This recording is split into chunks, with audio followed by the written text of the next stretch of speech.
Let's get salty! Hey everyone, Zeddy here again today with a brand new video, and it's tier list time. We know every card coming out from Lost Magoro, which, by the way, we will be theory crafting live on Twitch today. There will be drops for multiple packs. I'll be giving away mega bundles, so make sure to come tune in, twitch.tv/Zeddy. We're gonna be trying out a lot of these cards today. You get those drops, maybe get a mega bundle, should be a ton of fun. So again, make sure to tune in. But yes, we know all the cards and we're gonna rate them from S through F, S being God tier, auto include, and F being unplayable garbage. And we'll see how wrong I am in a couple of months or weeks or whatever. And we still have our giveaway going on for 2 regular pre-orders and 3 mega bundles out of my pocket. To enter that giveaway, like and comment in the video, link down description below, the one with that thumbnail over there. Be subscribed to the channel. If we manage to hit 100,000 subscribers by that rewards track refresh that should go live next Monday, I'll add another mega bundle. So hit that sub button, make me go broke, and we'd also unlock that brand cosplay. So let's get into it. Let's rank these cards. Let's not go too in depth because there's a lot of them. I don't want the video to be too long. And starting off, we have the new Priest Legendary, Arcaius, or Arca-ios, as I like to say.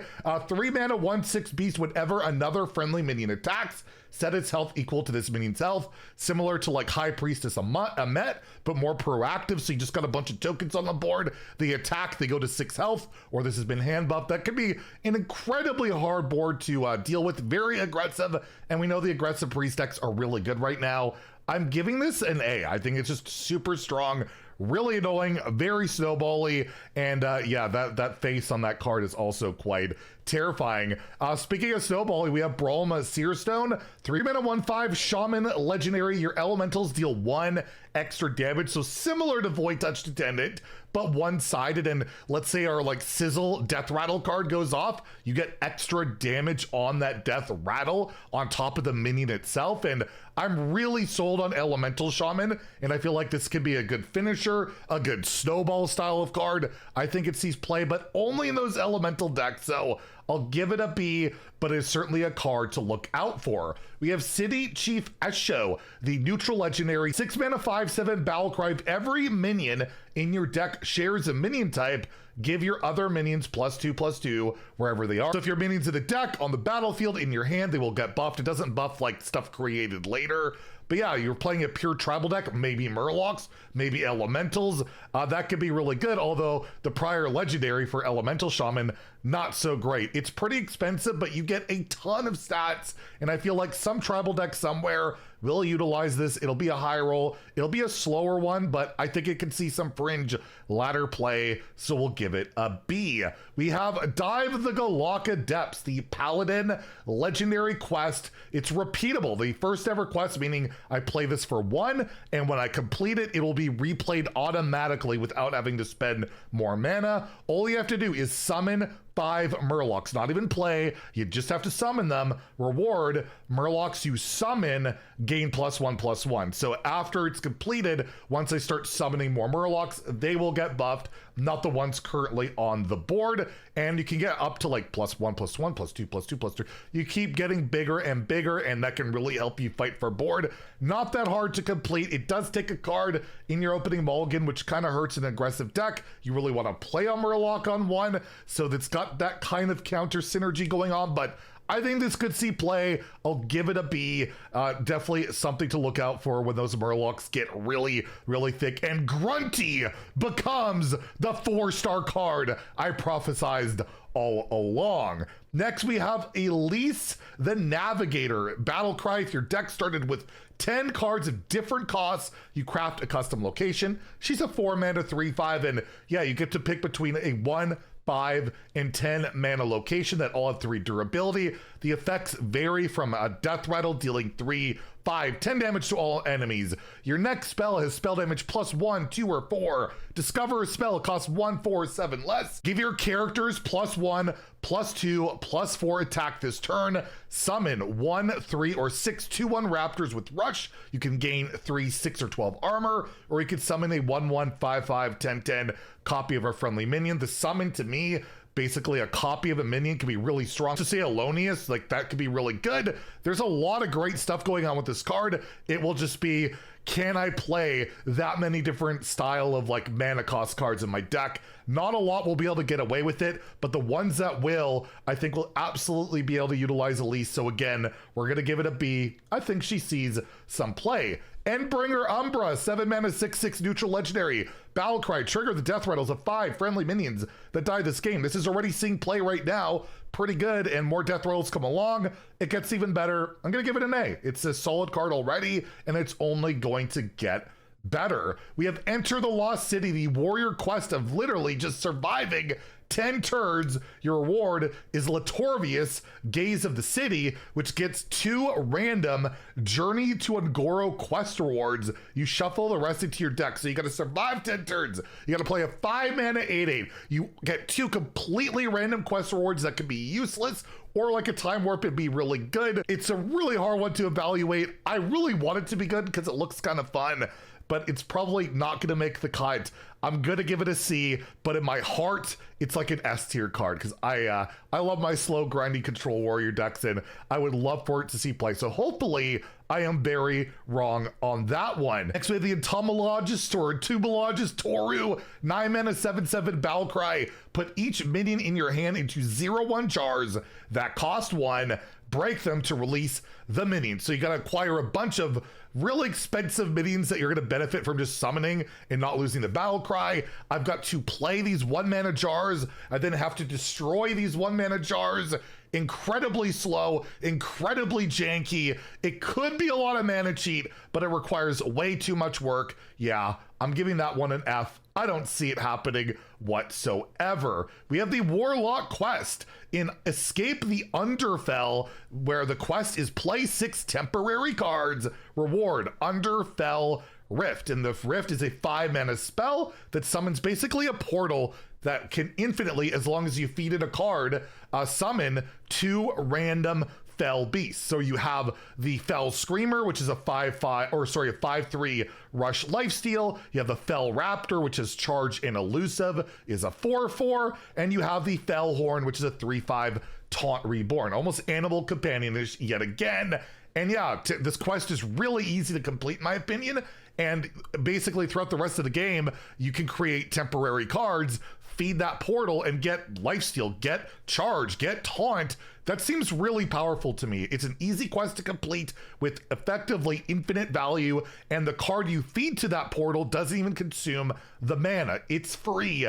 I'm giving this an A. I see the seeing play in Warlock, and the charge and rush and taunt absolutely can eventually overwhelm you. You're getting 2 of them too every single turn, but again, you can only do it the 1 time. We have High Cultist Heron, the 8 mana 8/6 Death Knight legendary. No runes on this one. Battlecry, summon 2 Death Rattle minions from your deck. They fight. There's not a lot of great Death Rattles out there. You could play this in like a Starship deck, but overall it's 8 mana. You might have drawn the stuff you want. You could cheat out again. Like I look at the Space Rock elementals like the best thing, or just, yeah, Starship pieces. I think it's way too slow, way too janky, but not like horrifically bad. It might see a bit of play, so we'll give it a C, but definitely not quite F tier for me. We have Eno of the Thresh Fleet, 4 mana 2/7. While this is alive, you get a 2-cost holy spell that gives a minion +2/+2 in Divine Shield. So as long as his minion's on the board and hasn't been silenced, you can constantly buff with that spell, which is really good. It has 7 health as well, so like it's hard to remove, and then you can buff it up, buff other things up. It seems really solid to me in a more like just tokeny based deck, maybe even a Murloc deck.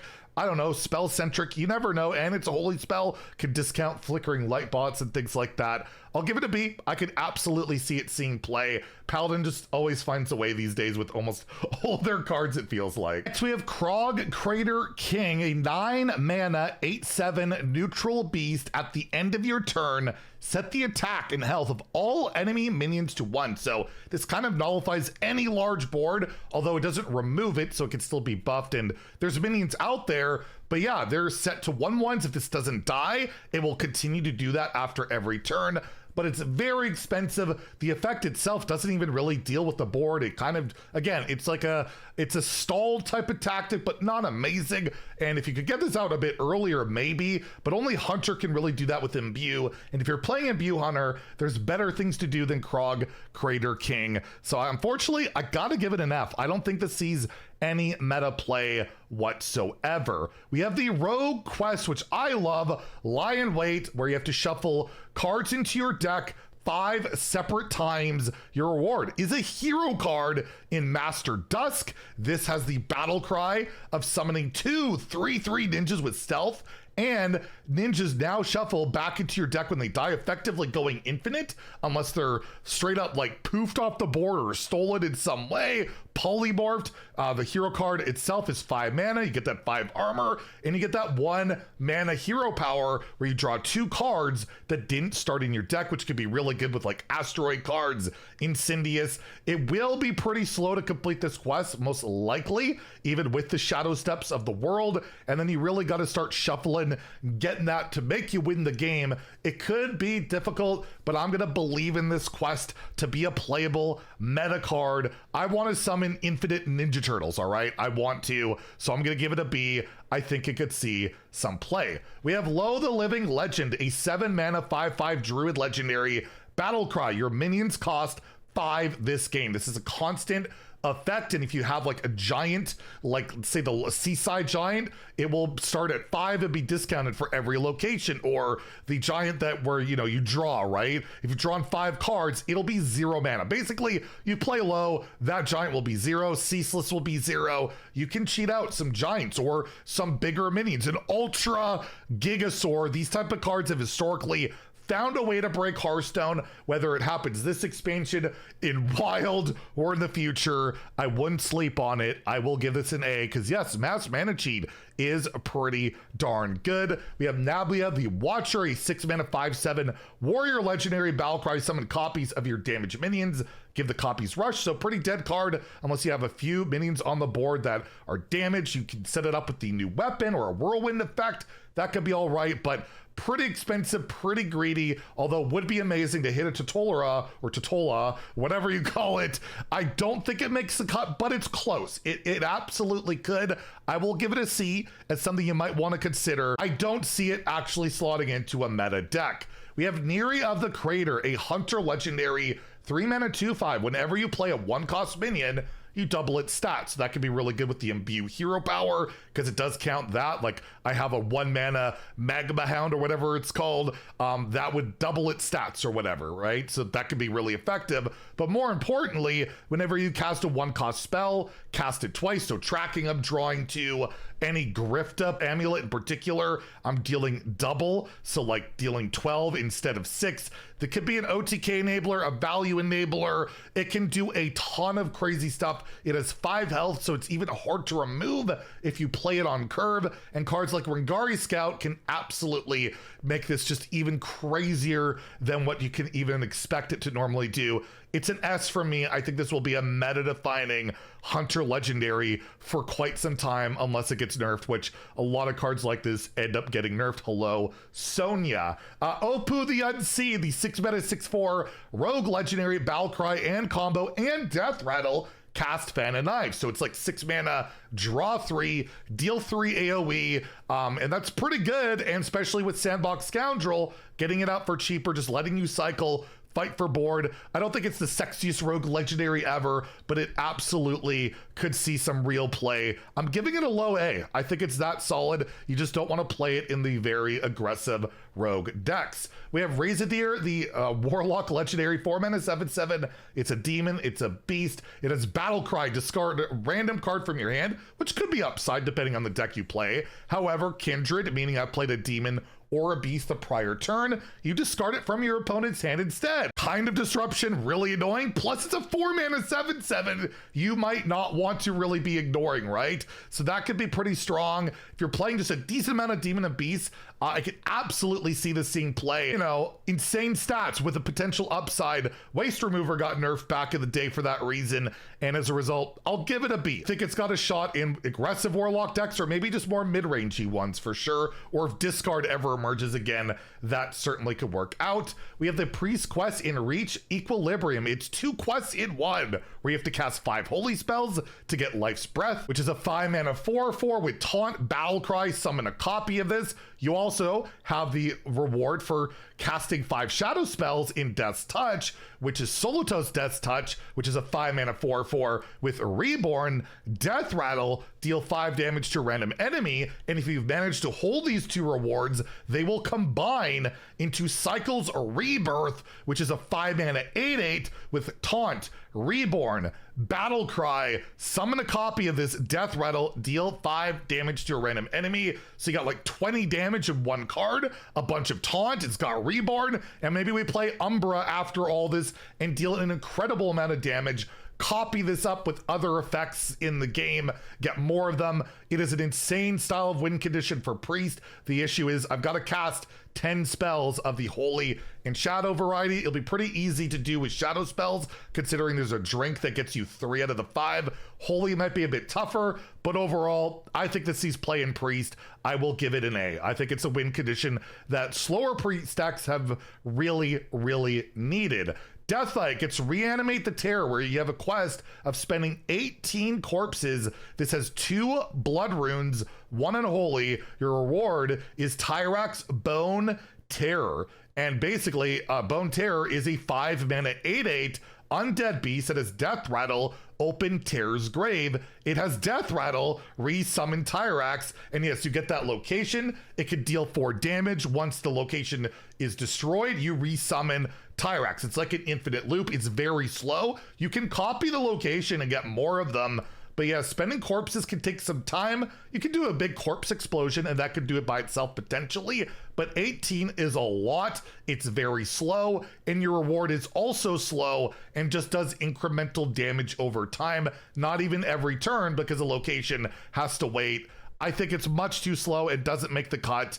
I will give it a C, and that kind of makes me sad as the first ever Deathlike quest. Plus the rune restrictions, you have to play double blood and unholy. It's not exactly the most flexible thing in the world. We have Restore the Wild, the Druid quest. Fill your board on 3 of your turns. So this can activate mid-turn. You filled the board for the 3rd time. You can get the reward of the Everbloom right away, which is a 3 mana weapon, so a little bit cheaper than your normal quest reward. After your hero attacks, give your minions +2/+2. So you got this on a full board. That's +14/+14. That's insane. And it's relatively cheap. Obviously, the downside, I've got to fill my board, but with like dormants, like starship pieces and locations, that is not that challenging, especially in the whole starship druid. I think this will be an absolute meta player. I think it is super strong. I think this is an S tier quest. I think it's that good, and we'll see that much play in druid. We will see how wrong I will be on that one. We have the Shaman quest to play 7 minions of unique types, which can be pretty difficult. However, you get Ashelon, which is 5 mana 8/8 elemental beast with Battle Cry, adapt twice for the rest of the game, give minion to play those adaptations. So play and not summon, that is important to note, but adapt can hit things like Wind Fury, Divine Shield, Stealth. You could have Divine Shield and Stealth minions permanently for the rest of the game. You could shutter block this, get even more adapts. This is a win con in itself. The only thing holding this deck back from being good is having to play 7 different minion types, but with all the dual minion stuff and amalgams, that should be doable. And then once this is played, it basically wins the game against a lot of decks. I'm gonna give it an A. It is a really spooky one where I feel like this is the most close to store win, where you play it, you're probably gonna win from that point, and that is pretty spooky. We have the Hunter quest, the food chain, where you have to play a 1, 3, 5, and 7 beast.